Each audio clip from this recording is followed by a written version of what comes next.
ሰላም ጤና ይስጥልኝ እንደምን አላችሁ ከሊቨርፑል የአንፊልድ ሽንፈት ጋር በተያያዘ ሰፋ ያለ ጉዳዮችን ለማንሳት እኔና ፓቻ ተሰይመናል። ለአድማጮችም ግልጽ ማድረግ ያለብን ነገር እንግዲህ እኔና ፓቻ አንድ ላይ ሆነን በዚህ በቅርብ ጊዜ ውስጥ እኔ የራሴን አጭር አስተያየት እንደ መግቢያ ከሰጠው በኋላ በሰፊው ፓቻ ያብራራል። አብረን መቅረብ ያልቻልነው ምሽቱ እየሄደ ጊዜው እየገፋ ሲሄድ ከጤንነትም ከአንዳንድ ጉዳዮች ጋር ሌሊቱን እኔ ማጋመስ ስለማልችል የራሴን ሐሳብ ባጭሩ እንደ መግቢያ እልና ፓቻ እረፍቱን ጨርሶ የሚጽፈውን የሚዘጋጀውን በድጋሚ የሚያየውን ሃይላይቶችን ሪፕሌዎችን የሚወጡ አንዳንድ የህትመት ውጤቶችን ካጠናከረ በኋላ ሌሊት ላይ ፕሮግራሙን ስለሚቀዳ እነዛን ሰዓት ከሱ ጋር ሆኜ እንደ በፊቱ እየተከራከርን ለመቅረጽ ስለማይመች እኔም አለሁ ለማለት እስትንፋሴንም ለአድማጮች ትንፋሼንም ለማሰማት እንደ ኢንትሮ እንደ መግቢያ ባጭሩ እገባና ፓቻ ሙሉ የፕሮግራሙን ይዘት ስለሚተነትን ነው አብረን መቅረብ ያልቻልነው። እንግዲህ ፓቻ ለአድማጮቻችን ሰላምታ አቅርብና አብረን ፕሮግራሙን እንደምንሰራ ከዚህ በኋላ እኔ መግቢያውን ብዬ አንተ በስፋት እንደምትሰራ ለአድማጮች ሰላምታ አድርስልን። እሺ እንደምን ቆያችሁ አድማጮቻችን? አዎ እንግዲህ እኛ በዛ መልክ ነው። ግን ወደ ዋናው ነጥብ ዛሬ ስንገባ ሁለት ጉዳዮች አሉ አድማጮች። ጫውታውን በአንድ በኩል እንዳስሳለን፣ ሁለተኛ በዚህ ሽንፈት መሃልም አብዲ ስሎፕ ላይ ያለህን ኔጌቲቭ ነገር ለማጉላት እንዴት ትጠቀማለህ? ሊቨርፑላዊ አይደለህም ወይ? የቀዩ ደም የቀዩ ሴል የቀዩ መለያ በደም በነፍስያህ ውስጥ የለም ወይ የሚል የተቃውሞ ጥያቄ እንዳይቀር በማሳሰብ ነው። አንፊልድ ማንቸስተር ሲቲ በአንድ ዓመት ሁለቱንም ጫውታ ሊቨርፑልን ሲያሸንፍ 89 ዓመት 90 ዓመት ሆኖታል። የ89 ዓመት የ90 ዓመት ሪከርድ ነው ስሎት አንፊልድ ላይ ያሰበረው። አንድ ማንቸስተር ሲቲ እየተመራ አንፊልድ ላይ ሲያሸንፍ በተለይ ፔፕ ጋርዲዮላ ተመርቶ ሊቨርፑልን ሲያሸንፍ እድሜ ለስሎት ይህ የመጀመሪያ ጊዜ ነው። ቫንዳይክ ባለበት አንፊልድ ላይ 88 ጨዋታ በየርገን ክሎፕ ጊዜ ሊቨርፑል አልተሸነፈም። በግል ግን ቫንዳይክ በሌለበት 69ኛ ጨዋታውን በኤቨርተን በተሸነፈበት መሰለኝ ዋትፎርድ ወይስ ኤቨርተን? አዎ 69 ጨዋታ በአራት ዓመት ውስጥ የርገን ክሎፕ አልተሸነፉም። ግን ቫንዳይክ እያለ ደግሞ ቫንዳይክ በአንፊልድ ሲባል 88 ጨዋታ አልተሸነፉም። እድሜ ለስሎት በአንድ ዓመት በ25ኛ ጨዋታ አምስተኛ የአንፊልድን ሽንፈት አስተናግደናል። የርገን ክሎፕ አራት ዓመት 88 ጨዋታ ነው ያልተሸነፉት። ስሎት በ25 ጨዋታ 5 ተሸንፈዋል። አንፊልድ ላይ ከ89 ዓመት በኋላ ደርሶ መልስ ተሸነፍን በማንቸስተር ሲቲ። የተመራው ሲቲ አንፊልድ ላይ የትም ቦታ ሊቨርፑልን ከኋላ ተነስቶ አሸንፎ አያውቅም። ያንን ሪከርድ አሰበረ። እንዲሁም በአመት ውስጥ አምስተኛውን የአንፊልድን ሽንፈት አስተናገደ። እንግዲህ ምን አይነት ሪከርድ እንዲሰበር ነው የምንፈልገው? ኖቲንጋም ፎረስት አምና 1-0 ሲያሸንፍ ከረጅም ዓመት በኋላ ነው ኖቲንጋም ፎረስት አንፊልድ ሊቨርፑልን ሲያሸንፍ። አንፊልድም ከአንፊልድም ውጭ ተገቢ ያልሆኑ በርካታ ሪከርዶች ሊቨርፑል ላይ መሰበር ጀምረዋል። ግን ወደ ጨዋታው ስንመለስ ለክፉ የሚሰጥ አልነበረም የትላንት ምሽቱ ሊቨርፑል። በተለይ ከረፍት በኋላ ማንቸስተር ሲቲ ላይ ያሳየው የበላይነት ግቦቹ ቢቆጠሩ ሙከራዎቹ ቢሳኩ ሊቨርፑል ውጤቱን መቀልበስ ይችል ነበር። እንዲሁ ደግሞ ማንቸስተር ሲቲም ከረፍት በፊት በአሊሰን ስተት በአሊሰን ጥንካሬ በአጠቃላይ እዛ ባለው ትርምስ ማንቸስተር ሲቲም ከረፍት በፊት ደመቅ አድርጎ በርካታ ግቦችን ማስቆጠር ይችል ነበር። ምን ያህል ግብ እንዴት ምን አይነት እንቅስቃሴ የሚለውን ፓቻ ይነግራቸዋል። ዳኝነት እኛ ሊቨርፑላውያን ዳኝነትን ሰበብ በማድረግ የዕለቱን ጨዋታ ለመቀልበስ ወይም ደግሞ ለማጣጣል ወይም ሽንፈት ምልክቱን የድል እጦቱን በዳኛ ለማሳበብ ሊቨርፑል ላይ በእጅጉ ጸያፍ በመሆኑ እንደዚህ አይነት ህጸጾችን ተሸክመን ለአድማጮች ለማድረስ ሊቨርፑላዊ መንፈስ በፍጹም አይፈቅድም። ግን እንደ መወያያ አጀንዳ አድርገን እናልፋለን። አንድ ቡድን ማሸነፍ ካለበት ከጨዋታው በላይ ዳኛውን ጭምር አሳምኖ ነው ማሸነፍ ያለበት። ግን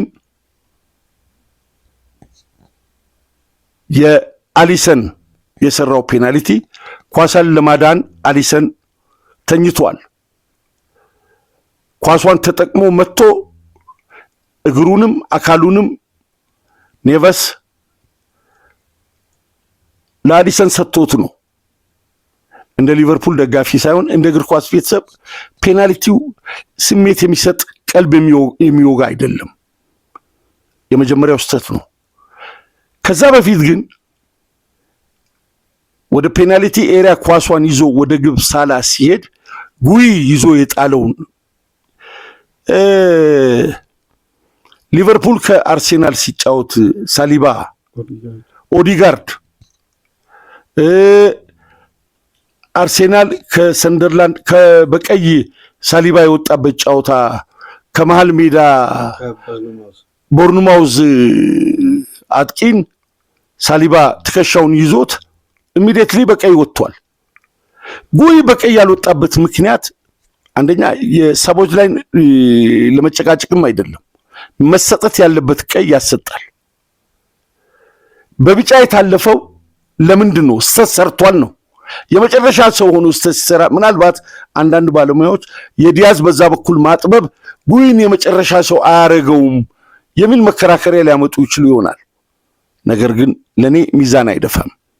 ስለዚህ ከስሎት የአጫወት ድርቀት በተጨማሪ ዳኛውም የፕሪሚየር ሊጉ እንዲደምቅ ሲቲ ከአርሴናል ጋር ያለው ፉክክር ገና በ25ኛ ሳምንት 13 ጨዋታዎች እየቀሩት እንዳይደበዝዝ የፈጠሩት የፉክክር ስሜት እንዲኖርና ውድድሩ በ6 የነጥብ ልዩነቶች ግመቱና ግለቱ እንዲጨምር አስቦ ሊሆን ይችላል የሚል ስሜት ይኖራል። የኔ ስሜት እሱ አይደለም።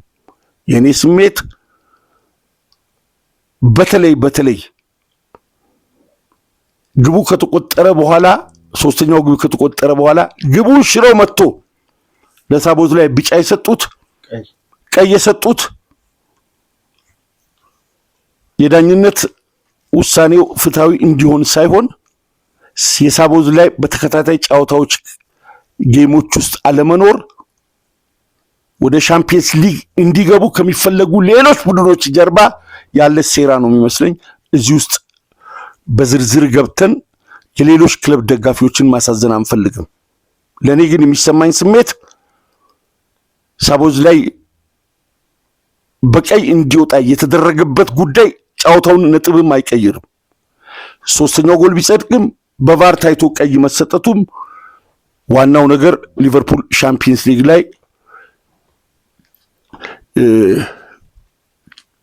እንደዛ ይመስለኛል።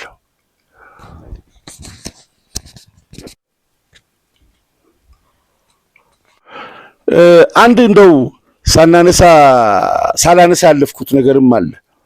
ስሎት ያላሰበረው ሪከርድ የለም። ጥርሳችንን ብቻ ነው ያላሰበረው እንጂ ሁሉን ነገር ስብርብሩን አውጥቶታል። ሃላንድ አንፊልድ ላይ ሲያገባም ይህ የመጀመሪያው ነው እንደ ሪከርድ። ስለዚህ ምን የቀረን ነገር አለ?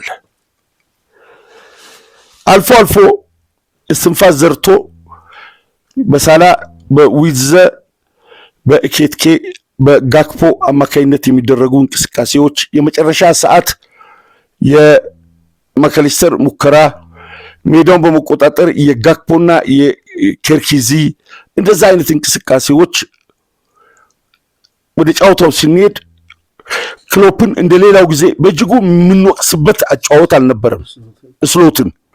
ነገር ግን ከረፍት በፊት አንፊልድ ላይ የነበረው ያጫወት ዘዴ እነ መርሙሽ በዛ ነፃነት ሲንቀሳቀሱ የነበረው በተለይ ደግሞ ወጣቶች መሃል ዘንድሮ ብዙ መንቀሳቀስ ያቃተው እነ ሲልቫ በዛ መልክ ሊቨርፑል በሰቦዝ ላይ ግብ ተደስቶ በማፈግፈጉ እነ ሲልቫ ጎል ውስጥ አፈግፍጎ ከተቀመጠው ተከላካይ ጀርባ ሄዶ ነው ኳሷን ተደግፎ ያስቆጠረው።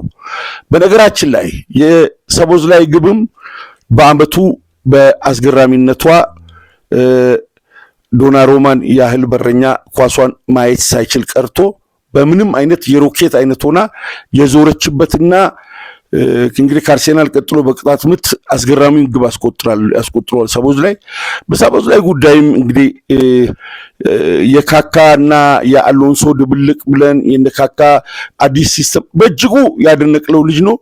አሁን ግን እኔ በግሌ ብዙ የሊቨርፑል ደጋፊዎች ፓቻን ጨምሮ ማይስማሙበት ነገር አለ። ሊቨርፑላውያን ደግሞ እንደ አሜሪካ ዲሞክራሲ በነጻነት ሐሳባቸውን የመግለጽ ስሜት ስላለን ልጁን አግሬሲቭ ሯጭ ሹተር አብዛኛውን ነገር በጉልበት በግጭት የሚጫወት ልጅ አድርገውታል። ከክህሎቱ እየወጣ በአንድ ወቅት ማንቸስተር ዩናይትድ ብራዚሊያዊውን 15 ቁጥር የዓለም ዋንጫውን ያሸነፈው ልጅ እና አንድ ደግሞ ኤመርሰን የሚባል ከፖርቶ የመጣ ጸጉራም ልጅ እጅግ በጣም አስገራሚ ቴክኒሽያን ነበር። እነ ኬሮዥ እና ፈርጉሰን ግን ልጁን ነጣቂ አድርገውት አግሬሲቭ አድርገው ልጁ ብራዚል ውስጥም በመንጠቅ አሁን ብራዚል ውስጥ የጉስቁልና ኑሮ ይኖራል መሰለኝ። እሱ ልጅ ከባንክ ዘረፋ ጋር በተያያዘም የሆነ ቦታ ላይ የኤአይ ይሁን ወይም ፎቶሾፕ ይሁን አይቼዋለሁ። ጸጉራሙ ኤመርሰን ምርጥ ልጅ። እንደዛ አይነት ልጆችን ነጣቂ ጉልበተኛ ያደርጓቸዋል። ልጁ ግን በጣም ቴክኒሽያን ሆኖ ነበር ፖርቱጋል ሊግ ውስጥ የሚታወቀው። አሁንም ሰቦዝላይ በትግሉ በታጋይነቱ በፊልሚያው በሙግቱ በግጭቱ እንዲታወቅ እያደረጉት ነው። ልጁ በውስጡ የነበረውን የቴክኒሽያንነት ነገር እያጣ ያለ ይመስለኛል። በትክክል አሁን ሊቨርፑል ውስጥ የዓመቱ ኮከብ ተጫዋች ቢባል ሊሰየም የሚችለው ሰቦዝላይ ነው። ግን ወደ ከረረ ወደ መረረ ሌሎቹ አግሬሲቭ እንደሚሆኑት እጅግ በጣም ፈጣን ፓሱም የሚጠነክር ክሮሱም የሚጠነክር በውስጡ ያለውን ቅመም እንዲያጣ የተደረገ ይመስለኛል። ይሄ እስሎትን ለመቃወም አይደለም፣ የአካል ብቃት ሰዎች የሚያሳዩት ተጽዕኖ ነው። እና በአጠቃላይ ሊቨርፑሎች እነ ኤኬትኬ እነ ቪትዘ ሳላ ያሳዩት ጥረት እጅግ በጣም አስገራሚ ነው፣ በተለይ ከረፍት በኋላ። ነገር ግን ማንቸስተር ሲቲ እድሉን ተጠቅሞ የዳኝነትም ህጸጽ ችግር ባለበት ሁኔታ አንፊልድ ላይ 2-1 አሸንፎ 3 ነጥብ አግኝቷል። ከማንቸስተር ሲቲ ጋር ያለው የነጥብ ልዩነት ከአርሴናል ጋር ወደ 6 ጠቧል። ፕሪሚየር ሊጉ እንግዲህ 2 ጨዋታ ለፔፕ አይከብድም የሚል ነው ተንታኞች። የኛ ከጨዋታ በኋላ የሚሰጠው አስተያየት እዛ የቆመ ኳስ ካልሆነ ሚንከባለል ኳስ ፓስ ማድረግ የማይችሉት እነ ካራገርና ዳሪ ኔቭል የአሊሰንን ለኮርና ሽሚያ መውጣቱን እንደ ስተት እንደ ጥፋት የሚተቹ የህትመትና የነሱን የሚዲያ ፕሮግራም አይተናል። አሊሰን የክሎፕ ቡድን ሻምፒየንስ ሊግ ለማለፍ በተቸገረ ጊዜ ወደፊት ሄዶ ዌስት ብሮም ላይ ባለቀ ሰዓት በጭንቅላቱ ገጭቶ ሊቨርፑል ሻምፒየንስ ሊግ ተሳታፊ መሆኑን እናስታውሳለን። የዛኔ አሞግሰው ዛሬ ሲሳት መውቀስ እጅግ በጣም ተገቢ ያልሆነ ነው። ያው እኛ ሊቨርፑላውያን በዓለም አቀፍ ደረጃ የሚነሱ የትንታኔ ወይም ደግሞ የነቀፋ ወይም ደግሞ ነቀፌታ ወይም የሙገሳ ሐሳቦች ላይ የራሳችንን ሐሳብ መስጠት ስላለብን ነው። በአጠቃላይ ግን ቫንዳይክና ኩናቴ በፊት የነበራቸውን አይነት ጥምረት ያሳዩበትን ምክንያቱም ሃላንድና ማርሙሽን የተቆጣጠሩበት ጫውታውን ቀለል አድርጎ የተጫወቱበት ሰሜኑም ብዙም ሜዳ ላይ ሳይጎላ ኬርኪጅም እየተላመደና አጫውቱ የአንፊልድ አትሞስፈሩን እየተረዳ መጥቷል። እንደ ቡድን በአጠቃላይ አመት ውስጥ ሲዟዟር የነበረ ደካማ እላችን ላይ ያለ መከራ አልላቀቅ ብሎ 5ኛውን በድጋፊው ፊት በተከበረው በህብረ ዝማሬ 12ኛ 13ኛ ቡድን የሆነው ደጋፊ ባለበት 5ኛውን አደገኛ ሽንፈት ሊቨርፑሎች እንዲጎነጩ አድርገዋል። ስሎት በፔናልቲ ውዝግብ በሰቦዝ ላይ የቀይ ካርድ ውዝግብ ስሎት ደረታቸውን ነፍተው ፕሬስ ኮንፈረንሱ ላይ ተገኝተዋል።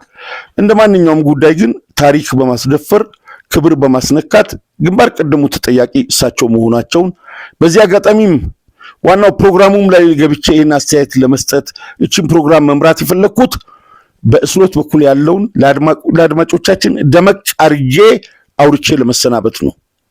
ፔፕ ጋርዲዮላ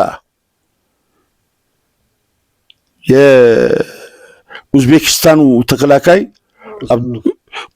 ሁሳኖቭ አብዱልከሪም ሁሳኖቭን የዕለቱ ለኔ ኮከብ እሱ ነው ብሏል። ከኡዝቤኪስታን ሊግ የመጣ ልጅ ፈረንሳይ የተወሰነች ቀን ቆይቶ ወዲህ መጥቶ ኬትኬ ቪዘ መሐመድ ሳላ ባሉበት ተከላካይ አጥቂ ስፍራ እነሱን ለመከላከል ባደረገው እጅግ በጣም ፈታኝ እንቅስቃሴ ለኔ የዕለቱ አስገራሚ ተጫዋች ነው ብሎ እንግዲህ የራሱን አዲስ ፈራሚ ልጅ በእጅጉ አድንቋል። ልጁ ጭንቅላቱ ተመቶ በዚህ በጭንቅላት ጉዳት አንድ ተጫዋች መቀጠል ስለማይችል ተቀይሮ ወጥቶ ያው ለረጅም ጊዜ ከሜዳ የራቀው ዲያዝ ወደ ሜዳ መግባቱ፣ ሮድሪ ወደ ሜዳ መመለሱ፣ አሁን የተገዙ ተጫዋቾች እነ ሰሜነ ብቃታቸውን ማሻሻላቸው፣ ዶኩም የሚመለስበት ጊዜ ቅርብ መሆኑ ሲታይ በሻምፒየንስ ሊግም በፕሪሚየር ሊግም ጋርዲዮላ የማይተኛ ሰው መሆኑን እንግዲህ አሁንም እያሳየ ነው።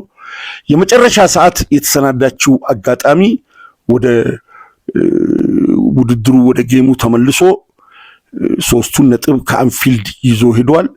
ከጫውታው በፊት ማንቸስተር ሲቲ ደጋፊዎች በህብረ ዝማሬ የመጡት መዝሙር ለሊቨርፑላውያን በአንፊልድ ለተገኙ ደጋፊዎች ቅስም የሚሰብር ነበር። ዛሬ እንግዲህ የከተማው ደጋፊዎችም የአርሴናል ደጋፊዎችም ከሊቨርፑል ጋር ነበሩ። እንግዲህ በትላንት ምሽቱ ጨዋታ ብዙ ያልተሳካልን ደጋፊዎች አለን ማለት ነው። እግር ኳስ እንዲህ ነው። ለማንኛውም ፓቻ እያንዳንዱን ዝርዝር ዲቴል ከናንተ ጋር ያመሻል። እናንተ የፕሮግራማችን ተከታታዮች፣ ውድ የፕሮግራማችን አድማጮች በያላችሁበት ፕሮግራማችንን ላይክ አርጉ፣ ሼር አርጉ፣ ሐሳብ አስተያየት ስጡን። በውጭ ሀገር ያላችሁ ደግሞ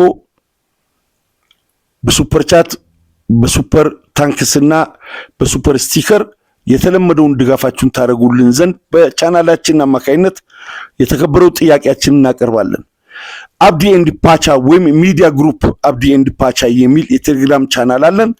እሱን የቴሌግራም ቻናል በኮንታክቶቻችሁ ላይ ባሉ ስፖርት አፍቃሪያን ወደ ግሩፓችን እየደመራችሁ ፕሮግራማችንን ከፍ ልታደርጉ ይገባል። አሁን የሰብስክራይበሩ ቁጥር ከሳምንት ወደ ሳምንት በእጅጉ እየጨመረ ነው። ይህ በእናንተ ድጋፍ የተደረገ ነው። ከልብ እናመሰግናለን። በእሾህ የታጠረው የኢትዮጵያ ፉትቦል የሚል ፕሮግራም በነገው ዕለት የማቀርብላችሁ መሆኑን ከወዲሁ ማስታወቂያ ልነግራችሁ ፈልጋለሁ።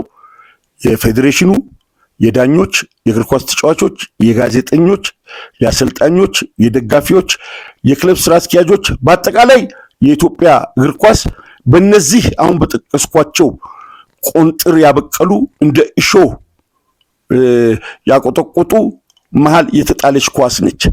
እሷን እንጫወት ካልን መተንፈሷ ነው። እሷን እዛው እናስቀር ካልን እግር ኳሱ መቋረጡ ነው። በህፃናት ልከን እናስወጣ ካልን ህፃኑም እጁ ይቆረጣል፣ ኳሷም ተነፍሳለች። እጅግ በጣም ስለታማ በሆነ ተቋም የተከበበች እግር ኳስ በሱ ዙሪያ የምንሰራው ለሀገር እግር ኳሳችን ድቀት፣ ውድቀት ለመነሳት ተስፋ አተን የምንዳክርበት እጅግ በጣም በርካታ ባጀቶች የሚከሰከሱበት በውስጡ የዳኝነት ህጸጽ፣ የአሰልጣኞች ስነ ምግባር ማጣት፣ የተጫዋቾች ዋልጌ መሆን፣ ከዳኛ ጋር ያላቸውን ሙጉት ክርክር፣ የአራጋቢና የዳኞች የጫወታ ውጤት በመቀየር ስቴዲየም ያለውን ደጋፊ በቴሌቪዥን የሚያዩን የስፖርት ቤተሰብ የሚያሳዝኑበት፣ ለአሰልጣኞቻችን እጅግ በጣም ደካማ የሙያ ክህሎት እንዲቆዩ የሚደረግ የስልጠና የሙያ ማጎልበቻና የሙያ ማበረታቻ በተዳከመ ሁኔታ ስልጠና የተነፈገበትን ጉዳዮች ይዘን በሽቦ የታጠረችው በአመኬላ የታጠረችው ኳስ ብለን የምንሰራው አንድ ፕሮግራም አለ። ሊቨርፑል ከማንቸስተር ሲቲ አንፊልድ ሊቨርፑል 1 ማንቸስተር ሲቲ 2። ቀሪውን ፓቻ ከእናንተ ጋር ይቆያል። ፕሮግራማችን በሱፐር ቻት፣ በሱፐር ስቲከር፣ በሱፐር ታንክስ ድጋፍ እንድታደርጉ በድጋሚ እኔ አብዲ ራዋ ጥሪ ያደርጋለሁ። ይህ አብዲ ራዋ ቲዩብ ነው። በአባትና በልጅ የሚዘጋጅ በዓለም አቀፍና በአገር አቀፍ እግር ኳስ ትኩረት ሰጥቶ የሚሰራ የዩቲዩብ ቻናል ሲሆን ከዚህ በኋላ ያለውን ፓቻ ከእናንተ ጋር ቆይታ ያደርጋል። እኔ ከወዲሁ አበቃው። ፓቻ ከአድማጮች ጋር መልካም ጊዜ እንደምታሳልፍ በመተማመን እኔም እረፍት አደርጋለሁ። አንተም ባጠናቀርኩ ፕሮግራም ከአድማጮች ጋር የተወሰነ ቆይታ ታደርጋለህ። ለአንተም ለአድማጮቻችን መልካም ቆይታ እንዲሆን እየተመኘው እኔ ከወዲሁ ተሰናበትኩኝ። ሰላም ቆዩ። እሺ እንደምን ቆያችሁ አድማጮቻችን? አዎ አባ መግቢያ ላይ እንዳነሳው በብዙ ትዕይንቶች የተጠናቀቀውን እስቲ የአንፊልዱን የምሽቱን ጨዋታ የዋንጫ ፍክክሩ እንዳላለቀ የፔፕ ጋርዲዮላ ማንቸስተር ሲቲ አንፊልድ ላይ በታሪክ ከ89 ዓመት በኋላ 6 ነጥብ ከሊቨርፑል የነጠቀበትን ሲዝን እንዲሁም ከመመራት ተነስቶ ሊቨርፑል በማንቸስተር ሲቲ ካምባክ ተደርጎበት ሲሸነፍ በአንፊልድ ይህ በታሪክ ለመጀመሪያ ጊዜ የተጻፈ ያልተጠበቀ ትልቅ አጋጣሚ ነበር። አንፊልድ ላይ በምሽቱ ጨዋታ የተመለከትነው ጨዋታው እንዴት ነበር? እንዴት ተመለከታችሁት? በርካታ አወዛጋቢ ጉዳዮችን በውስጡ ይዞ የመጣው የምሽቱ ጨዋታ ከብዙ መመዘኛዎች እንግዲህ ሁሉም የየራሱን አስተያየት የየራሱን ሀሳብ በየአጋጣሚዎቹ ልክ ይሄ እንደዚህ መሆን ነበረበት፣ ይሄ እንደዚህ የሚል ጉዳይ ይነሳል። ነገር ግን በ90 ደቂቃ ወይም የተጨማሪ ደቂቃን ጨምሮ ጨዋታ ላይ የሚፈጠሩ አጋጣሚዎች ከጨዋታ በኋላ መነጋገሪያ ርዕስ ይሆናሉ እንጂ ከዛም በኋላ የሚቀየርም ነገር የለም፣ የሚሻሻልም አዲስ ነገር የለም። ግን የጨዋታውን ተርኒንግ ፖይንት የሚወስኑ ውሳኔዎች ደግሞ በዳኝነት በኩል ሲወሰን ጨዋታው ላይ ትልቅ አጋጣሚና የውጤት ለውጥ የውጤት ተጽዕኖ ያስከትላል። ይሄ ጉዳይ ደግሞ እንግዲህ በምሽቱ ጨዋታ እንደ እግር ኳሱ ቤተሰብ እይታ ተፈጥሮ ሊሆን ይችላል፣ ተቀባይነት ሊኖረውም ይችላል፣ ላይኖረውም ይችላል። ግን ትልቁ ነገር በራስ እጅ ያለን ውጤት ነጥብ አስጠብቆ መውጣት ነው። የአንድ ቡድን ትልቁ ካራክተር መሆን ያለበት ተያያዥ ጉዳዮች ተከትለው የሚመጡት በጨዋታ ላይ ቡድን በያዘው ሪትምና ሞመንተም መቀጠል ሳይችል ሲቀር ነው የተጋጣሚ ጫና የሚፈጥሩ ጉዳዮች ናቸው ውጤቱን ለውጥም እንዲያመጣ የሚፈቅደው። እንደነዚህ አይነት ቲያትር እንዲፈጠር በር ከፋሽ የሚሆኑ። ስለዚህ ሊቨርፑል መርቷል። መምራት የቻለበትን አጋጣሚ ደግሞ ሳይኮሎጂካሊ ሜንታሊ ሜዳ ውስጥ ባለው ሁኔታ እስከዛች ደቂቃ ድረስ የነበረውም አቅምና ሲጠቀም የነበረበትን የሁለተኛ 45 ታክቲክን ማስቀጠል አለመቻል ሊቨርፑልን ለተጨማሪ አደጋ ስለዳረገው፣ በሁለተኛ ደረጃ ደግሞ ፔፕ ጋርዲዮላ አንፊልድ ላይ ራሱን በጫና ደረጃ ተጋላጭ አድርጎ የጀመረበት ጨዋታ ነው። በብዙ መመዘኛዎች አድቫንቴጆችን ለሊቨርፑል በር ከፋች የነበሩ በርካታ ነጥቦችን ማንሳት ይቻላል። ይሄን አጋጣሚ ያለመጠቀም እንግዲህ እንደ ቡድን እንደ ጌም ማኔጅመንት እንደ አንፊልድ ያለፉት ሪካርዶች ሲታይ ሊቨርፑል ፖዚቲቭ ነገሮችን ከራሱ እጅ ያስወጣው በራሱ የጨዋታ መንገድ ነው። ስለዚህ ከሰበቦች ይልቅ ቀደም ብሎ መታየት ያለበት ጨዋታው ላይ የነበሩ ጉዳዮች ነጥብ በነጥብ እያነሳ እንወያያለን። በዳኝነት በኩል የሚነሱ ቅሬታዎች ላይ በመጀመሪያ ደረጃ የዳኝነትን ጉዳይ የሚያሳምነው የሊቨርፑል አይደንቲቲ እንጂ በዳኝነት ጉዳይ አልፎ ተርፎ ውጤት እንዲቀየር ሲፈለግ በዳኝነት በኩል ምን ያክል ጥግ ድረስ እንደሚመጣ የርገን ክሎፕ አሳይተውናል። የቶትናሙ ጨዋታ በቂ ማሳያ ነው። ስለዚህ አሁን ለሚነሱ ምክንያቶች ከጨዋታ በኋላ የዚህን ጨዋታ ውጤት ክለቡ በፈጠራቸው ስህተቶች የተፈጠሩ ጉዳዮችን መሸፋፈኛ እንጂ ዳኝነት የጨዋታው አንዱ አካል ነው። ሊቨርፑል በጨዋታው የያዘውን አድቫንቴጅ ማስቀጠል ደግሞ የበለጠ ትልቁ ኃላፊነት ነው። ለዳኝነቱም ስህተት በር ከፋች የሆነው የራሱ የሊቨርፑል መጀመሪያ ደረጃ በያዘው ቤዝመንት ላይ አለመቀጠሉ ነው።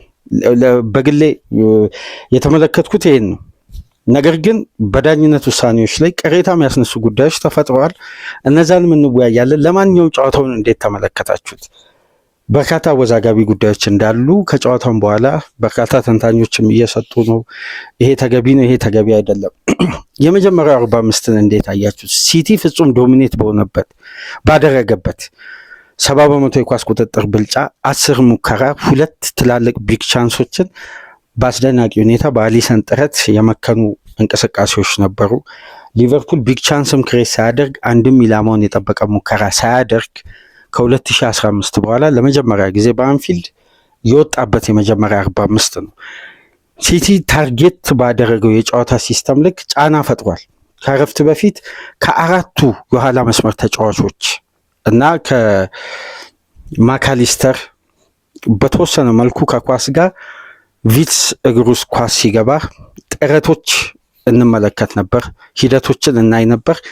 ግን ከሞላ ጎደል የሊቨርፑል እንቅስቃሴ ከኳስ ውጪ ለተጋጣሚ ስፔሶችን አለመፍቀድና የትናንትና የጨዋታው ፕላን በአርነ ስሎት በኩል የነበረው ሲፈጸምም ያየነው የሲቲን ሁለተኛ 45 ድክመት በላቀ ኢንቴንሲቲ እና ፕሬዠር በመፍጠር ጫና ለመፍጠር እና ሁለተኛ 45ን በየትኛው መመዘኛ የመጀመሪያ 45 ግባ ለማስተናገድ ሲቲን ኮንትሮል ማድረግ፣ የጌሙን ቴምፖ በራሳቸው ፍቃድ ከፍ ዝቅ በሚያደርጉ ሞመንቶች መጠቀምና የበለጠ የሃይ ተርኖቨር አጋጣሚዎችን እየጠበቁ የመልሶ ማጥቃትን ስፔሶችን፣ ፈጣን የሆኑ እንቅስቃሴዎችን ብልጫ ለመውሰድ የሚደረግ ጥረት ነበር። በእነዚህ መሃል ከተፈጠሩ አጋጣሚዎች መካከል የኡመር መርሙሽ እና የሃላንድ ከረፍት በፊት የነበሩ ጥረቶች ለሊቨርፑል አስጨናቂ ነበሩ። የአራቱ ተከላካዮች ጥንካሬ በበለጠ በተስተዋለበት የመጀመሪያ 45 ሲቲ በኳስ ቁጥጥሩም በማጥቃቱም አስደናቂ በነበረበት ፈርስት ሃፍ ከተፈጠሩ አወዛጋቢ ጉዳዮች መካከል አንዱ በርናንዶ ሲልቫ የመሐመድ ሳላን ቲሸርት የጎተተበት ነው። አንደኛው እንግዲህ ከተዘረዘሩ ነጥቦች መካከል ካየናቸው ጉዳዮች አወዛጋቢነቱን ከሌሎች ጨዋታዎች መመዘኛ ከሌሎች ጨዋታዎች ውሳኔ ጋር ስናስተያይ ለምሳሌ ታስታውሳላችሁ በ2019-20 የውድድር ዓመት የአርሴናሉ ሴንተር ባክ ዴቪድ ሉዊዝ በተመሳሳይ ሁኔታ መሐመድ ሳላን ቲሸርቱን ጎትቶ ሳላ ኳሷን አልለቀቀም፣ ግን በቀጥታ ወደ ግብ የሚሄደውን እንቅስቃሴ ዲና ያድርጓል ነው ውሳኔው የነበረው። በዛች አጋጣሚ እንግዲህ የዕለቱ ዳኛ አንቶኒ ቴለር ፍጹም ቅጣት ምት ሰጥቶ መሐመድ ሳላ አስቆጠረ። ከዛ እንቅስቃሴ በበለጠ ለግቡ የቀረበው የሳላ እንቅስቃሴ ነበር። በርናንዶ ሲልቫ መጎተቱን 100% ጎትቷል። ግን በ2022-23 አንድ የተሻሻለ ህግ አለ። በፕሪሚየር ሊጉ ሶፍት ተች እና በመጫወቻ ክልል ውስጥ የሚደረግ ይሄ እንደ መገፋፋት ምናምን ሬስሊንግ አይነት ፋይት ካለ 50-50 ኳስ ነው በሚል ይታለፋል። ለዛ ነው በአንዳንድ ውድድሮች ላይ የሚሰጡ ፔናልቲዎች በፕሪሚየር ሊግ ብቻ የሚከለከሉት እና ሶፍት ተች ነው አይደለም በሚል ውሳኔ እንዲቀየር የሚያደርገው። ነገር ግን ሶፍት ተችና ወደ ግብ የሚሄድ ኳስን መከልከል ይለያያል። ወደ ግብ የሚሄድ ኳስ ከልክሏል ወይም ወደ ሊቆጠር የሚችል እንቅስቃሴን አግዷል በሚል የትኛውም ተች ኤኒ ተች ቦክስ ውስጥ ፍጹም ቅጣት ምት ያሰጣል። አሁን ህጉ እዚህ ጋር በዚህ ህግ ላይ እንግዲህ በላቀ ደረጃ ኤክስፒሪየንስ ያላቸው የሙያው ዋና ባለቤቶች ዳኞች ምናምን ትንተና ሊሰጡበት ይችላል። ሶፍት ተች እና ሬስሊንግ በደንብ የዕለቱን ኮሜንታተሮችን ካደመጣችሁ የዛን ያክል ለፋውል የሚዳርግ አክሲደንት አይደለም በሚል ቫሩ መልሶ ምልከታውን አቋርጦ በዳኛው ውሳኔ ጸንቷል ነው። እና ሶፍት ተች ነው ከተባለ ሶፍት ተች የግብን አቅጣጫ ያሳተ ማንኛውም አይነት ተች ፍጹም ቅጣት ምት ያሰጣል ከተባለ ሶፍት ተች የሚለው ጉዳይ እዚህ ጋር እንዲገባ የፈለገው እንደ ጨዋታው ሂደት በዳኛው ውሳኔ ላይ ጥገኛ የሆነ ነው ማለት ነው እንጂ ኤኒ ተች ካለው ፍጹም ቅጣት ምት ወደ ግብ የሚሄድ ኳስ ካስቀየረ ፍጹም ቅጣት ምት ያሰጣል። ስለዚህ የህጉ አተረጓጎምና የዳኝነት ውሳኔው እዚህ ጋር የመጀመሪያው ነጥብ መወያያ ርዕስ የተነሳው በዚህ እንቅስቃሴ ነው። ሁለተኛ 45 የመጀመሪያው 45 በሲቲ በላይነት ሲጠናቀቅ የአርነ ስሎት የጨዋታ ፕላንን በግልጽ አየ። የመጀመሪያውን 45 ምንም ግብ አለማስተናገድ፣ በንቃት መከላከል፣ ኤሪያል ዱዌሎችን ማሸነፍ፣ በላቀ ደረጃ ጌሙን ኮንትሮል ለማድረግ ሲቲ የሚፈልጋቸውን ስፔሶች እየዘጉ ጠንከር ብሎ መከላከል ነው። በዚህ ስትራቴጂ ኩናቴም፣ ቫንዳይክም፣ አሊሰንም፣ ኪርኬዝም በተጨማሪም ሰቦዝ ላይም አስደናቂ ነበሩ። ሲቲም በማጥቃቱ በኩል ውጤታማ ነበር፣ በግብ አለመታጀቡ ነው። ሰከንድ ሃፍ እንደጀመረ እንግዲህ የሊቨርፑል ከሎ ብሎክ ስትራክቸር እና ወደ ሚድ ብሎክ ሎ ብሎክ ሽፍት እያደረገ ሲከላከል የነበረበትን የጨዋታ ሪትም ወደ ሃይ ፕረስ ቀየሩት። ወደ ሃይ ፕረስ ሲቀይሩት በዘንድሮ ሲዝን ሲቲ ሰከንድ ሃፍ በርካታ ግብ በማስተናገድ በተጋጣሚ በርካታ ፖሴሽን በመሸነፍ በኤሪያል ዱዌሎች ላይ የሚደረግ ብልጫ መወሰድ ሲቲ ላይ ጉልህ ሆኖ እየታየ የዘንድሮ ሲዝን የሲቲ አስተማማኝነት ላይ ትላልቅ ጥያቄዎች እንዲነሱ ካደረጉ ጉዳዮች መካከል የሲቲ ሁለተኛ 45 የበለጠ አግሬሲቭ ሆኖ ተጋጣሚ ሲመጣ የመቋቋም ይሄን እንግዲህ ከተከላካይ ጉዳት ጋር ቀጥተኛ ተያያዥነት ሊኖረው ይችላል ኤክስፒሪየንስ ስለሚያስፈልግ ኢንጌም ማኔጅመንት ላይ ግን የትናንትናው ግልጽ የነበረ የስሎት ስትራቴጂ የወቅቱን ሲቲን ያማከለ ነበር። በዚህ ሂደት እንግዲህ ሊቨርፑል በሃይ ፕረስ ሲቲን የበለጠ አደጋ ውስጥ የጣለና በደንብ ጌሙን ኮንትሮል በማድረግ 65 በመቶ የኳስ ቁጥጥር ብልጫ በመውሰድ በፍጥነት የተደረጉ ሃይ ተርኖቨሮች ሁሉ ወደ አደጋ እየተቀየሩ ማጥቃቱ ውጤታማ ነበር። ክፍት ከሆነ እንቅስቃሴ ለምሳሌ 2 የኬቲኬ ኳሶች የተገኙ አጋጣሚዎች ለሊቨርፑል የመቆጠር ቻንሳቸው የበለጠ የቀረበ እድሎችን ሳይጠቀሙ ቀርተዋል። በዚህ እንቅስቃሴ መሀል እንግዲህ ዶሚኒክ ሶቦዝ ላይ አስደናቂ ላይን ብሬኪንግ ፓስ አደረገ። ሁለተኛ የጨዋታው ትልቁ አወዛጋቢ ጉዳይ የተፈጠረው ማርክ ጌሂ መሐመድ ሳላን የሳበበት ፖዚሽን ነው። ቦክስ ውስጥ ሊወድቅ ይችላል፣ ግን ያው ፋውሉ የተፈጸመው ከቦክስ ውጪ ነው። ስለዚህ ፔናልቲ አያሰጥም። ግን የጨዋታው እንቅስቃሴ የነበረው ኳሷ ወዴት እየተጓዘች ነበር? የሩቢን ዲያዝ ፖዚሽን ያንን የመሐመድ ሳላህ እንቅስቃሴን መገደብ ወይም ማስቆም የሚችል ፖዚሽን ላይ ነው ወይ? አንደኛው ጉዳይ። ሁለተኛው ደግሞ ማርክ ጌሂ የጎተተበት ፖዚሽን በቀጥታ ወደ ተጋጣሚ የአደጋ ክልል። በነገራችን ላይ በኤክስ ገጽ ገብታችሁ ፊሎሶፊ ኤክስጂ የሚል አንድ የጨዋታ እንቅስቃሴ ውስጥ የበለጠ ለግብ የቀረቡ ኳሶች የሚፈጠሩበት ኤሪያና ከፊት ለፊት የተጋጣሚ ተከላካይ፣ የተጋጣሚ ግብ ጠባቂ፣ ኳሷን የያዘው የተቃራኒ ቡድን ተጫዋች ሙቭመንትን የሚለኩበት የተለየ ታክቲካዊ የኤክስጂ አወጣጥ አለ። ያ ኳስ መሐመድ ሳላ በየትኛውም ፎርም ላይ ሊሆን ይችላል። በዛች የጨዋታ እንቅስቃሴ ግን ሊቨርፑል የነበረው ሙቭመንትና የሳላ እንቅስቃሴ ቢቀጥል ወደ 0.79 ኤክስጂ ነው የሚጠጋው። ያ ማለት ለአንድ ግብ በጣም የቀረበ። ስለዚህ ያ ኳስ እንቅስቃሴ ምንድነው? ቢግ ቻንስ ነበር። ቢግ ቻንስ ከነበረ ደግሞ የዳኛው ውሳኔ በቀጥታ የነበረው ፋውል ተሰርቷል ነው። ፋውል የተሰራበት የጨዋታው እንቅስቃሴ ደግሞ ጌሂ ኳሷን ለማስቆምም ሆነ ኢንተርሰፕት ለማድረግ በሚያስችል ፖዚሽን ላይ አልነበረም። የቡድን አጋሮቹ ያንን ኳስ የማግኘት ቻንሳቸው ሲለካ ደግሞ ከ131% ነው። ሳላ ያን ኳስ የመጠቀም ቻንሱ በኤክስጂ 0.79 ከሆነ የተጋጣሚ ተከላካይ የማግኘት ቻንሱ በጣም ዝቅተኛ በዚህ ደረጃ ከሆነ ኳሱ በአጠቃላይ ምንድነው ወደ ግብ የበለጠ የቀረበ ቢግ ቻንስ አጋጣሚ ነው። ስለዚህ ቢግ ቻንስ ማለት ደግሞ ከህጉ ጋር ስታስተያዩት ምንድነው የግብ የመቆጠር ቻንሱን የማስቆም ማለት ነው።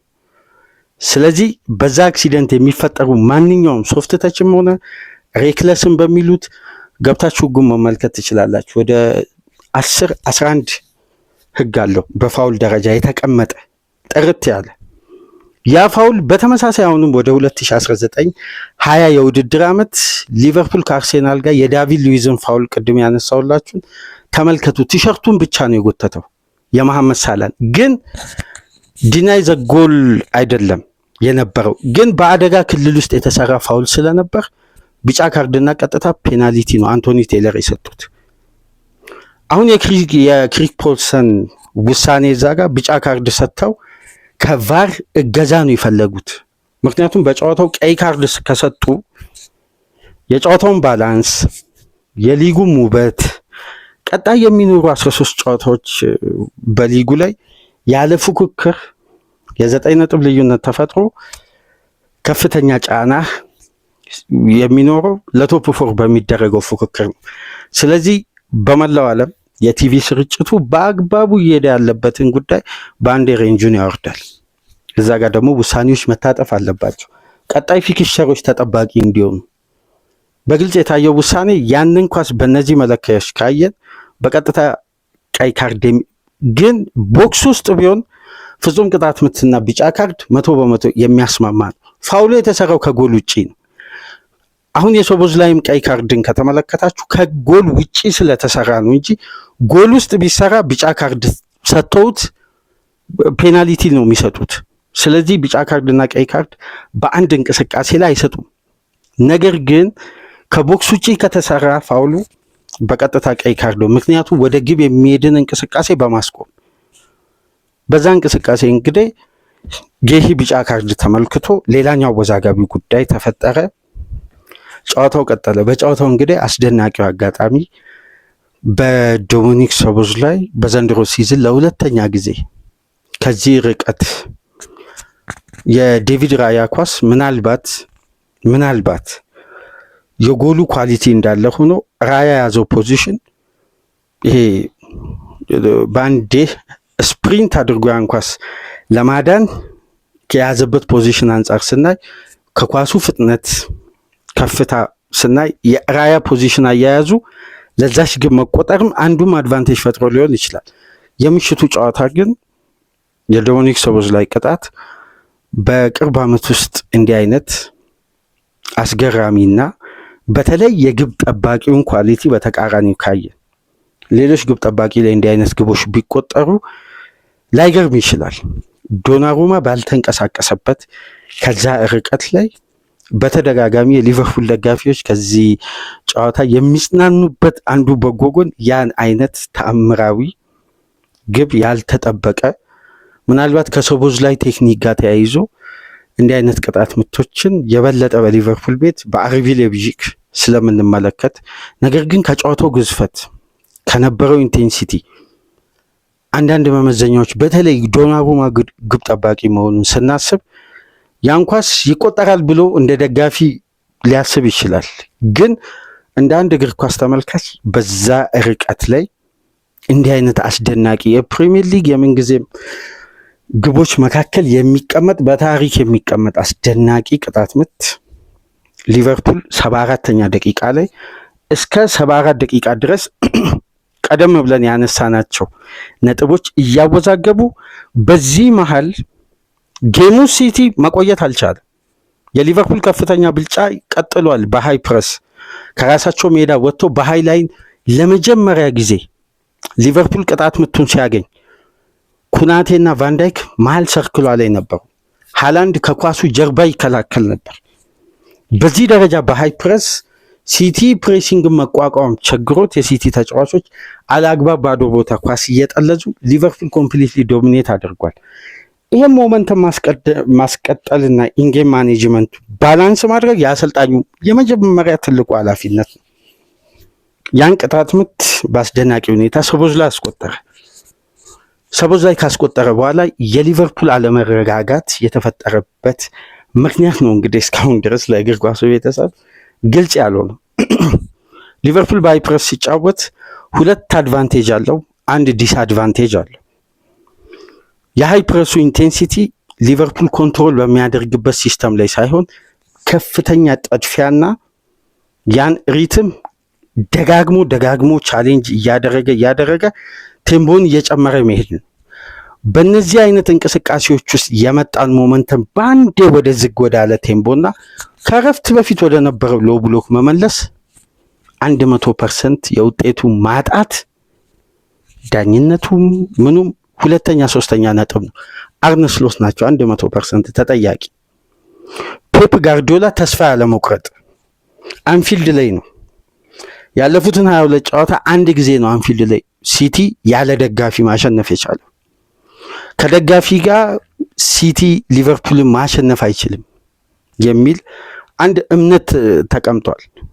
በእነዚህ አይነት ጫና ውስጥ ሁለተኛ 45 መነሳት በማይችል ሁኔታ ብልጫም የግብም አድቫንቴጅ የወሰደ ቡድን በአንዴ ያን ቴምፐርመንት አውርዶ በቀጥታ ወደ መጀመሪያው ስትራክቸር ተቀይሮ የሲቲ ማጥቃት ወደ ራሱ ሜዳ መጋበዝ፣ ይሄ ከዛም በኋላ በሚፈጠሩ ነጥቦች ላይ ክለቡ ራሱ ነው ሪስክ የሚወስደው። በደንብ ተመልከቱ። ሲቲ ከተቆጠረበት በኋላ በሊቨርፑል የመጫወቻ ክልል ማለት ፋይናል ሰርድ 45 የተሳኩ ፓሶችን አድርጓል።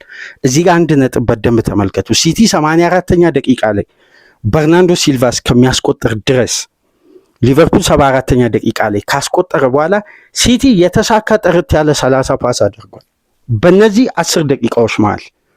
ሊቨርፑል ግን በመጀመሪያ የሰቦዝ ላይ ግብ እስከሚቆጠር ድረስ ሲቲ 4 የተሳካ ፓስ ብቻ ነው ፓስ ማድረግ የቻለው። ማለት የቀጠለ 4 ፓስ 4 ንክኪ፣ ከ4 ንክኪ በኋላ ሲቲ ይነጠቃል። ስለዚህ የጌሙን ቴምፖ ያወረደው ቡድኑ ራሱ እንጂ ሲቲን ለጫና የጋበዘው የሊቨርፑል ከመምራት በኋላ ያሳየው ባህሪ እንጂ ሲቲን በዛው ስፒድና ጨዋታውን የበለጠ ኮንትሮል ለማድረግ የተጠቀሙበት መንገድ ፍጹም በጨዋታው ላይ የፔፕን ቡድን ጋበዙ። ፔፕን ለማጥቃት አንድ ቡድን ካፈገፈገለት የማንቸስተር ሲቲ እኮ ኳሊቲ አንድ ቡድን ከተከላከለ ነው ሲቲ የሚመቸው። ሲቲን እኮ ካጠቃ ነው አንድ ቡድን ለሲቲ አደጋ። ለሲቲ አንድ ቡድን ለመከላከል ከተስተካከለ ሲቲ የትኛውንም ቡድን ለማስከፈት በየትኛውም ደቂቃ የሚቸገር ቡድን አይደለም። ግቦቹ የተቆጠሩበትን የጨዋታ እንቅስቃሴ ካያችሁ ከግራው የሜዳ ክፍል የተነሱ ኳሶች ናቸው ፍጹም ቅጣት ምት የሚያሰጠው። በርናንዶ ሲልቫም በዘንድሮ ሲዝን አስደናቂ የመጀመሪያ ግቡን ሃላንድ በኤሪያል ዱዌል በሚታማበት ኤሪያል ዱዌል ገሽቶ በርናንዶ ሲልቫ በግሩም ተች 1-1 አደረገ። ሊቨርፑል ከዛም በኋላ ወደ ሪትም ለማምጣት የፈለገው የጨዋታ ስታይል ያወረደውን ቴምፖ በድጋሚ ከፍ ለማድረግ ነው። ይሄ በጨዋታ ደቂቃዎች መሃል ከፍ ዝቅ የሚሉ ሞመንቶችን ለመፍጠር መጀመሪያ ጌሙን ኮንትሮል የማድረግና የመስከን የተገኙ ኳሶች ሁሉ ወደ ማጥቃት ለመቀየር የሚደረጉ ጥድፊያዎች ሁሉ ለተጋጣሚ ቡድን ነው የሚያመቸው። ምክንያቱም ተጋጣሚ ካምባክ ለማድረግ አንድ ፍንጭ አገኘ፣ ለሁለተኛው የሚዘጋጀው ባመጣው ስትራቴጂ ነው እንጂ ተጋጣሚ ያንን ኤሪያ እንዲጠቀም እቅድ የሌለው ዝብርቅቅ ያለ መጀመሪያ ይዘውት የመጡትን ሲስተም ትተው ዋን ዌይ አደረጉት። የቀኙን የሜዳ ክፍል ብቻ።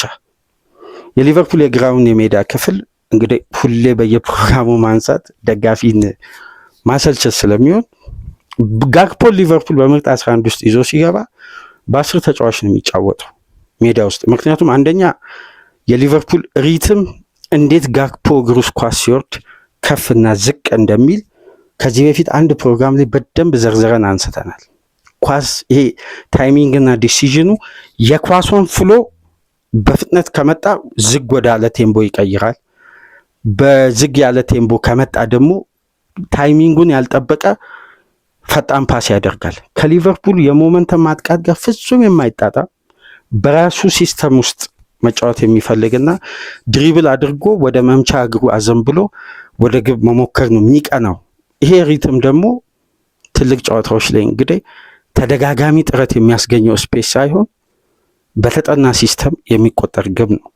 ስለዚህ ይህን ጉዳይ በድጋሚ እዛ ነጥብ ላይ መመለስ አያስፈልግም እና ሊቨርፑሎች የበርናንዶ ሲልቫን ግብ ካስተናገዱ በኋላ ቢያንስ ኳሱን በተረጋጋ ሁኔታ መሀል ሜዳ ላይ የነበረው ቅንጅትና እኮ ፓስ በተለይ የማካሊስተር ሁለተኛ 45 ሲቲዎችን በአንዴ ጫና ውስጥ የከተተና የበታተነ አስደናቂ ፓሶች፣ አስደናቂ ጥረት፣ የሊቨርፑል ማጥቃት መልክ ያለውና የሚታይ አደጋ እንደሚያስቆጥር ግልጽ ነበር። የሊቨርፑል ጥረት በመሐመድ ሳላ በኩል የተፈጠሩ ጫናዎች ሁሉ ወደ ውጤት እየተቀየሩ የመጡበት አጋጣሚ ነው።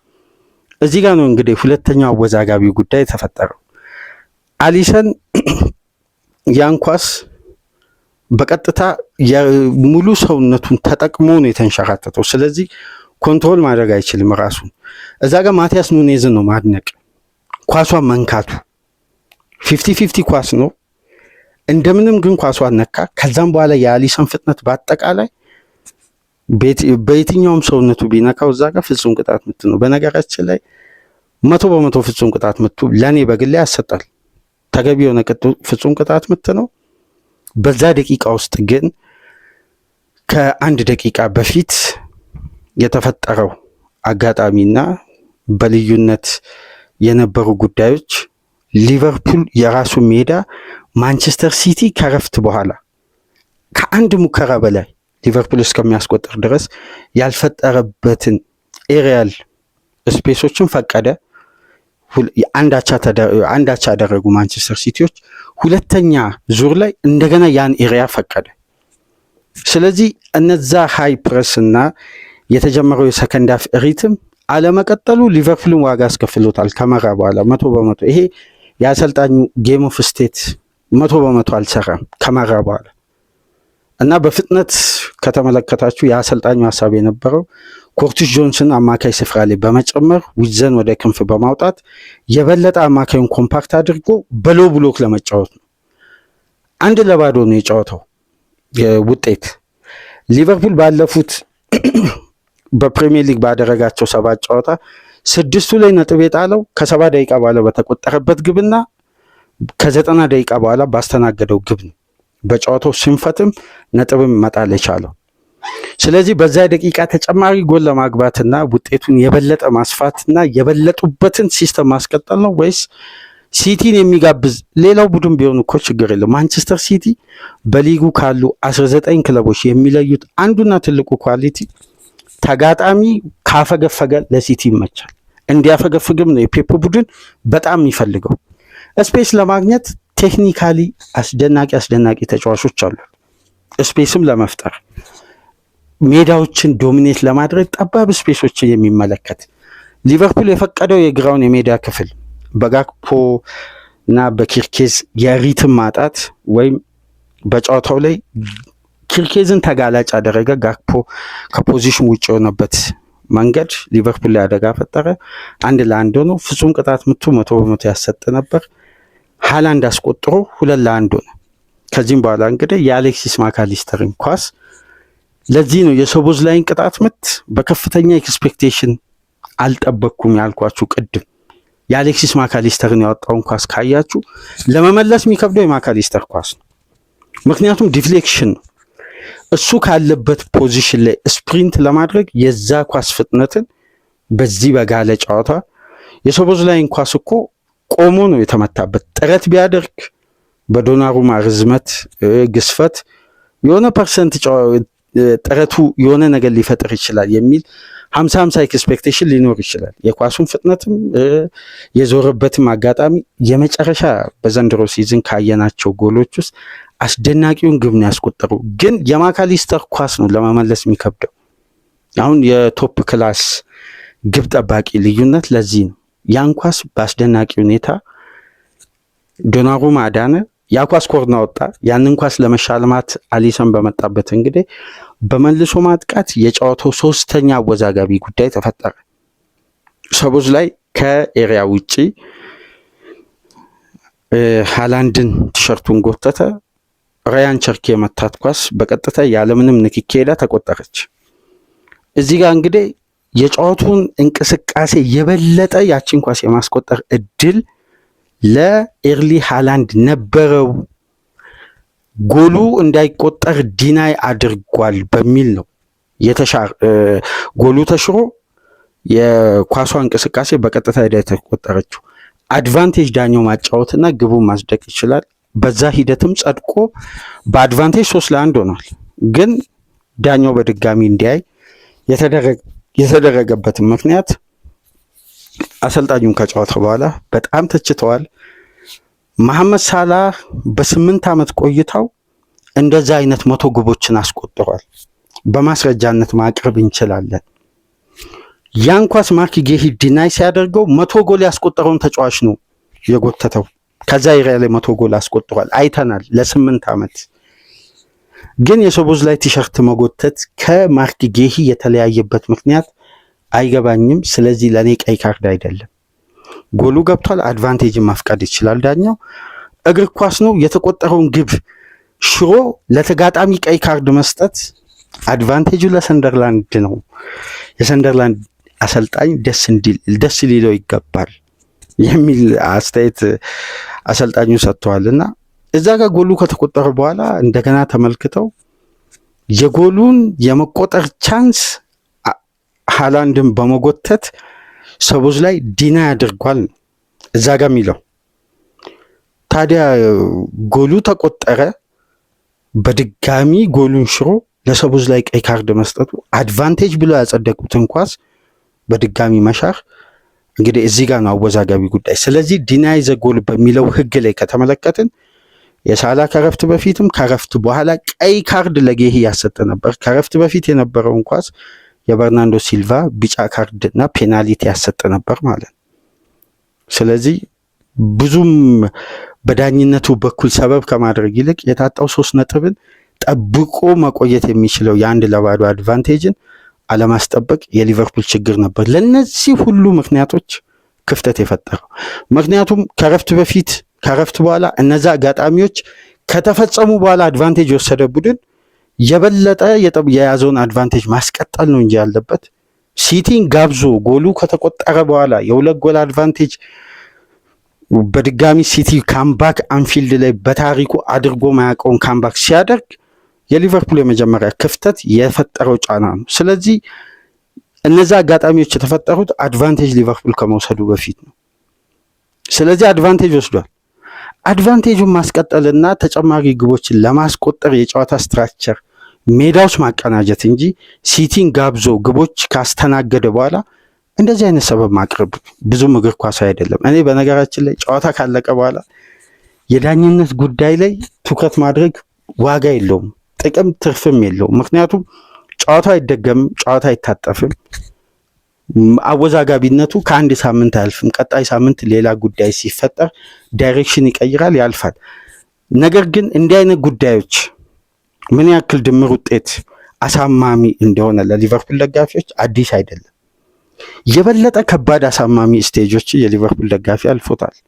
ለምሳሌ የቶትናሙ ጨዋታ ቫር አይቶ ኦፍሳይድ ያልሆነ ኳስ የሉዊስ ዲያዝን ሲሽሩ ግልጽ የሆነ የዳኝነት ስህተት ሳይሆን ግልጽ የሆነ ሌብነት ነበር የታየው። በሁለተኛ ደረጃ ማርቲን ኦዲጋርድ እንደ ቅርጫ ኳሷን ይዞ ሲዞር የተከለከለው ፍጹም ቅጣት ምት ግልጽ የሆነ የዳኝነት ሌብነት ነው በዛም ጨዋታ የታየው በየትኛው መመዘኛ። ምክንያቱም አሁን በፔናልቲ በእጅ ሲነካ የሚከለከልና የሚጸድቅ ኳስ ትላልቅ አተረጋገም አለው። ይሄ ናቹራል ፖዚሽን ላይ በሚል ነው። ያን ኳስ ዝቅ ብሎ በእጁ የመለሰ ተጫዋች ናቹራል ፖዚሽን ላይ ሊሆን አይችልም። ምክንያቱም እየወደቀ አይደለም ወይ ተንሸራቶ አይደለም። ትላልቅ የዳኝነት ስህተቶች እና ሊቨርፑል 97 ነጥብ ይዞ ዋንጫ ሲያጣ ሮድሪ ጉዲሰን ፓርክ ላይ በእጅ የነካት ኳስ በቂ ለሊቨርፑል ደጋፊ ያ ጨዋታ ሲቲ ተሸንፎ ሊቨርፑል በ97 ነጥብ ሲቲ በ96 ነጥብ ዋንጫ የሚያገኝበት የውድድር ዓመት ነበር። ስለዚህ የትናንት ምሽቱ ጨዋታ ሊቨርፑል የቤት ጣጣውን እንደ በፊቱ ጨርሶ ቢሆን ያስማማል። የራሱን የቤት ጣጣ ያልጨረሰ ቡድን ነው። ለአደጋ ራሱን ከፍቶ አደጋዎችን ጠርቶ በተቆጠረበት ግብ ነው። ይሄን ማመን የሊቨርፑል ደጋፊ ማመን አለበት። ለአደጋ የከፈተው ራሱ ነው። አደጋዎች ተፈጠረ። ማንቸስተር ሲቲ አስደናቂ ዋንጫ ተፎካካሪ ቡድን ነው።